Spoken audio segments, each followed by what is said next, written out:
हीरानगर में नशा मुक्ति केंद्र का लाइसेंस रद्द हो गया है। अवैध वसूली करी जा रही थी मरीजों से और महिला को रखा हुआ था वहां, महिला मरीज को, जो कि आउट नहीं था। हल्द्वानी शहर का कौन सा वो नशा मुक्ति केंद्र है, सारा कुछ बताते हैं वीडियो के माध्यम से। रहिए आप चैनल में। नमस्कार दोस्तों, आप देख रहे हैं कोरोंगा डेली ब्लॉग यूट्यूब चैनल। मैं आज एक ऐसी खबर लेके आया हूं जहां लोग नशा मुक्ति केंद्र में जाते हैं नशा छुड़ाने के लिए, मगर वहां नशा मुक्ति केंद्र वाले आपको लूटते हैं पैसे के नाम पे, क्योंकि नशा मुक्ति केंद्र में ऑलरेडी गवर्नमेंट पैसा देती है। आपको 1 रुपया वहां देना नहीं होता है, कुछ भी देना नहीं होता है, मगर आपको वहां के जो मालिक हैं, वहां का जो लाइसेंस जो बनाया हुआ है जिसने, वो आपको लूटते हैं। जी हाँ, ऐसा ही एक मामला उत्तराखंड हल्द्वानी शहर के एक नशा मुक्ति केंद्र से आया है, जो है उत्तराखंड के मुखानी से थोड़ा आगे हीरा नगर क्षेत्र में निर्वाण उन्मूलन पुनर्वास केंद्र, उस नशा मुक्ति केंद्र का नाम है। होता क्या है, लोगों के शिकायत के अनुसार कुमाऊं कमिश्नर दीपक रावत जी बुधवार को वहां पर निरीक्षण करने के लिए पहुंचते हैं। जब निरीक्षण करने के लिए वहां पर पहुंचते हैं तो वहां पर जो है ना, हलचल मच जाती है, खुस खसखस हो जाता है, भागे फिरते हैं वहां के जो स्टाफ थे। जो नशा मुक्ति केंद्र होता है ना,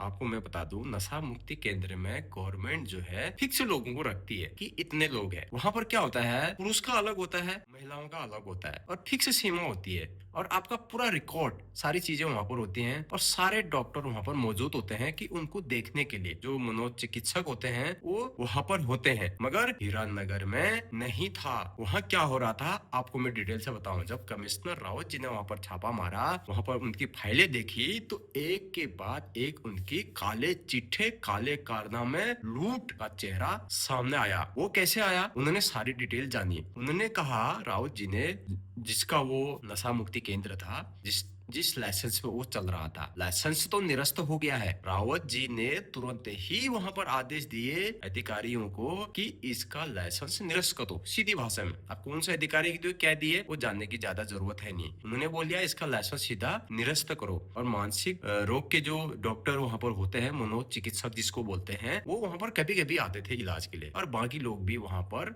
डॉक्टर जो है नहीं रहते थे। रजिस्टर में प्रॉपर एंट्री नहीं थी। जितना वहां पर उन लोगों की क्षमता थी, जैसे 30 लोगों की क्षमता थी, तो 32, 35, 40 लोग वहां पर भर्ती थे। दूसरी चीज, किसी का कोई वहां पर डाटा मौजूद नहीं था, किसी का रजिस्टर में नाम ही मौजूद नहीं था, किसी का जो है नाम मौजूद था और उसका प्रॉपर तरीके से कितना क्या आया वो कोई लेखा जोखा नहीं था। मरीजों से ये लोग पैसा लेते थे। जो वहां पर नशा मुक्ति केंद्र में जो लोग रहते हैं, लगातार शिकायत आ रही, दमन में भी एक नशा मुक्ति केंद्र है, वहां भी पैसे लिए जाते हैं, जो कि इनको गवर्नमेंट से पैसा मिलता है। गवर्नमेंट इनको पैसा देती है कि आप इतने लोगों को रखिए वहां पर, हम आपको पे करेंगे। गवर्नमेंट के पैसा देने के बावजूद भी ये लोग जो है 2 नंबर का काम कर रहे हैं। मरीजों से पैसा ऐंठ रहे हैं, पैसा लाओ नहीं तो हम भर्ती नहीं करेंगे। अब लोग मजबूर हैं यार, कोई नशे का आदी है वहां रख दे रहे हैं यार, किसी का लड़का है, किसी का कोई है, किसी का बेटा है, किसी की वो है, नाती है, वो नशे की लत में है, उनको छुड़ाने के लिए वहां रख रहे हैं। कोई मनोचिकित्सक है, किसी की दिमागी हालत ठीक नहीं है, उसको वहां रख रहे हैं, तो ये लोगों से लूटा जा रहा है पैसा।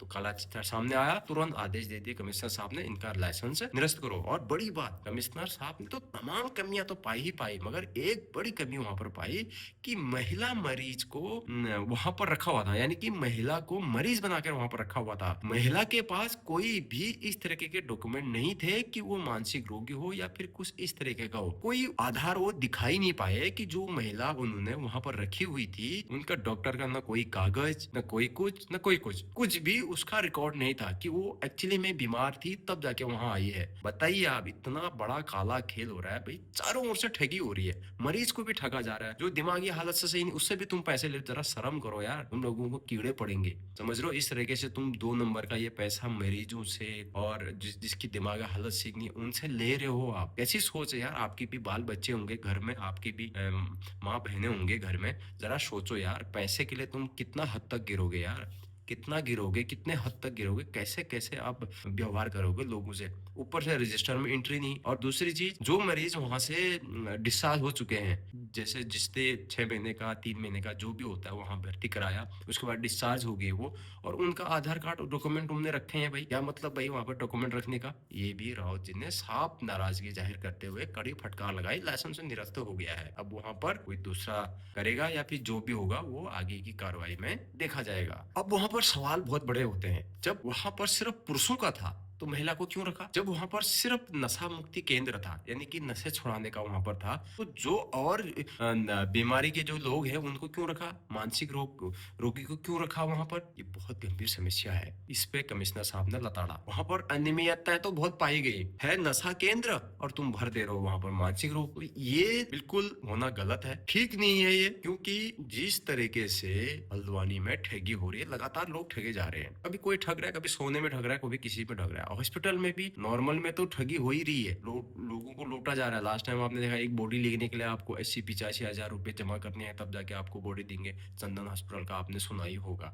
उसके बाद उसकी कार्रवाई भी ठंडे बस्ते में चली गई। तो नशा मुक्ति केंद्र में भी यार पुरुष का है, महिला को भी रख दे रहे हो, है वो नशा मुक्ति का, और आप किसी और बीमार वाले को भी रख दे रहे हो और उनसे मोटी मोटी रकम ले रहे हो। आप क्यों ले रहे हो? तो सख्त सख्त कार्रवाई होंगे। जांच के आदेश अभी दिए हुए हैं, कमिश्नर साहब ने कहा। देखते हैं अभी क्या कार्रवाई होती है। मैं तो कह रहा हूँ दम्मा ढुआ में भी आपने छापा मारना चाहिए, हॉस्पिटलों में भी छापा मारना चाहिए। क्या है, कैसा है, क्या बिल है, बिल का कोई पता नहीं, उनके पास कोई रसीद नहीं, कोई कुछ नहीं, मुंह से पैसा ले लिया, आओ भाई भर्ती कर देंगे यहाँ पर जयराम जी की। उनको क्या है, अपना पैसा जेब में डालना है, चल देना है। कोई मरीज सही हो नहीं हो उनको कोई लेना देना नहीं है। पैसे के लिए आदमी मुर्दे को भी अंदर रख दे रहा है, बीमार आदमी से भी लूट दे रहा है। पुरुष का वार्ड है वो तो महिला को भी घुसेड़ दे रहा है। वहां पर है वो नशे का, तो कोई भी बीमार को वहां घुसा दे रहा है। कब तक गिरोगे? शर्म करो तुम लोग, जरा चुल्लू भर पानी में डूब मरो तुम लोग, जो इस तरीके से कुकृत्य कर रहे हो तुम लोग। मेरे हिसाब से बहुत अच्छा हुआ, लाइसेंस निरस्त हो गया। अब किसी दूसरे व्यक्ति को देना चाहिए, इसमें सुधार होना चाहिए। और वहां पर जो मरीज है, वो मरीजों की दवाई कौन लिख रहा है? जो केंद्र के कर्मचारी है वो दवाई लिख के दे रहे हैं,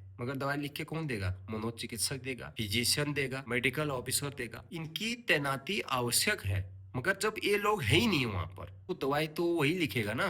तो ये चीज भी हो रहा था वहां पर। कुल मिला के मरीजों के साथ धोखाधड़ी, सीधे भाषा में आप कहेंगे इनको लूटो, इनका नशा छूटे या न छूटे, कोई मरीज सही हो मत हो, इनका उससे कोई मतलब नहीं। 30 मरीजों का पैसा गवर्नमेंट ऑलरेडी पे कर रही है, कि 30 मरीजों का पैसा जो भी खर्चा आपका जो भी है गवर्नमेंट पे कर रही है। बाकी इनको अपनी जेब भरनी है, इसी मरीज से कोई लेना देना नहीं। और व्यवहार इनका, अगर आप जाओगे रखना है तो रखो, नहीं तो जाओ। इतना पैसा जमा करो तब रखेंगे, नहीं तो नहीं रखेंगे। अब जब वहां पर फुल हो गया है तो जबरदस्ती क्यों घुसाना हो रहा है? तो ये चीजें हैं, तमाम कमियां हैं हल्द्वानी शहर में, तमाम चीजें यहाँ पर हो रही हैं। तमाम खबरों पर हम बने रहेंगे। ये खबर बताना आपको बहुत जरूरी है, अगर आपके कोई पेशेंट इसमें फंसे हुए हैं। और दूसरी चीज, अगर आप किसी भी नशा मुक्ति केंद्र में जा रहे हैं, किसी भी, कहीं भी, इंडिया के किसी भी कोने में, हल्द्वानी के किसी भी कोने में, तो आपको पैसे देने की जरूरत नहीं है, बिल्कुल भी जरूरत नहीं है। आपसे अगर पैसा लिया जाता है तो आप उसकी complaint direct same helpline number police को या फिर कमिश्नर साहब रावत जी को करें। एविडेंस के साथ, सबूत के साथ पैसा लिया जा रहा है तो तुरंत शिकायत करें। ये नहीं कि मुझे क्या करना है, मैं क्यों बोलूं, कोई बात नहीं, जिसके पास पैसा होगा वो देते जा रहा है। चलो यार, घर में परेशान कर रहा है, नशा करके नशा का आदी हो गया है, अपने आप में पैसे ही दे देता हूँ, परेशान होकर डाल देते हैं। मगर ऐसा नहीं करना है। ऐसा करोगे जो गरीब लोग होगा उनको दिक्कतें होंगी, पैसे वाले को तो पैसा देते रहेगा। गवर्नमेंट नशे के खिलाफ अभियान चला रही है उत्तराखंड में, तो इसके तहत पैसा भी दे रही है, हर महीने का 30 मरीजों का पैसा दे रही है। नहीं क्षमता है उस केंद्र में भी, जो दूसरा जो केंद्र है उसमें 50 भी होगा, 60 भी होगा, तो अलग के हिसाब से गवर्नमेंट पैसा दे रही है। वो पैसा नहीं देना है, शेयर करना है, लाइक करना है। नई जानकारी के साथ फिर से हम हाजिर होते हैं। के लिए बाय बाय।